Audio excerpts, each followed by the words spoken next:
Výraznou zelenou stimulovaná Maťa má očividne chuť ako na pukance, tak aj na otvorený flirt. To už musí Tibor predýchať na zadnom dvore. Ale tie zuby má hore dole. Je zrejmé, že v oblasti dentálnej starostlivosti Martina svojej zdravotnej poisťovni veľké starosti nerobí. Pritom by podľa Tibora v podstate ani nepotrebovala veľa. Vybiť, spraviť nové. Neviem, či by si sa ma chcel ešte opýtať nejakú intimnú otázku alebo nejakú normálnu otázku, čo by ťa zaujalo mne, alebo... Na obsiahnutie slov intimita a Maťa v jednej vete ešte nie je mladý spevák pripravený. Kým dôjde k nevyhnutným otázkam a odpovediam, skúša získať čo najviac času. Pred jedle, čiže pukancoch, pozvala Tiborova teta všetkých k spoločnému obedu.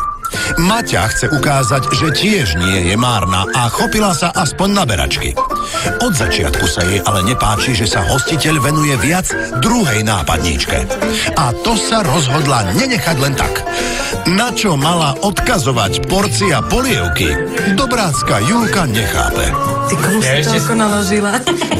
Tak si dievča, nie? Tak si nejakého babáda. Poobednejšiu siestu trávi nesúrodá skupinka opäť na záhradných laviciach. Maťa chce ísť už len na istotu a skúša sa preto zapáčiť obľúbenou témou. Ale tá pesnička je geniálna, ale dobrá. Dobrá pesnička. No keď chcete, môžeme trošku také hop, čip, čip. Hop, čip, čip. Na hop, čip, čip s Tiborom by si dali veru povedať obe dievčatá. Maťa zrejme o niečo viac. Budeme tancovať pri tom, hej? Nie, to nie je problém. Keď ma naučíte tancovať, nie je problém. Dobre, ja sa naučím. Čo, salsu? Nie, karaoke tancovať. Karaoke, to sa ako tancuje? Predstava Martiny ako učiteľky karaoke tanca Tibora presvedčila. Je čas úplne zmeniť tému. Jaký máte vzťah k príležitostnému sexu? Dosiaľ dobre rozbehnutá Maťa zneistila. Ťažko povedať, ktoré zo slov príležitostný, vzť alebo sex sa jej dotklo. Veľa vecí sa pýtajú na máme na toto odpovedať, keď to je také ťažké? Čo je na tom ťažké? Nerada rozprávaš o takýchto témach, no. Asi. Tak sa rozprávame normálne ako ľudia, hej? No, veď ako sa rozprávame, jak zvieratá, alebo ako? Na takú neľudskú tému, akou je sex, filozofka z Tepličky odmieta strácať čas. Julka však očividne v tejto oblasti rada utratí nejakú tú minútku. Ty sa vyjadri na tú otázku, čo si nám dal. Ja. Nie je to problém, nerobí. Čo ti nerobí problém? A čo mi nerobí problém? Keď je s kým, je kde.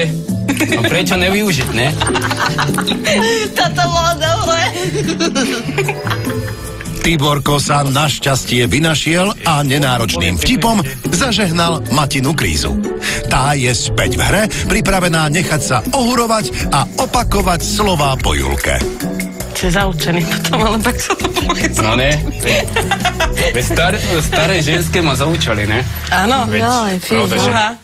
Keď hovorím, ja som mal už aj o 17 rokov staršiu, ne? Pána féra. Mne to problém nerobí, takže... Julka, Maťa a Tibor sa zvyšok popoludnia venovali šanteniu na ihrisku lásky. Zatiaľ sa na ňom hrá nevinne, no detská húpačka sa dievčatám stala takmer osudnou. Že šlo naozaj o život, vypátrala ako inak Maťa. Nejaký šrob chyba. To není šrob, to je klinec. Pozor. Našťastie ihrisko vo Veľkej Pake ponúka aj iné spôsoby, ako sa zahrať. Tibor by o tom zrejme vedel dlho a rád rozprávať. Maťu bude baviť v pohode aj jazda na bíčkovi či šmýkanie sa na klzačke.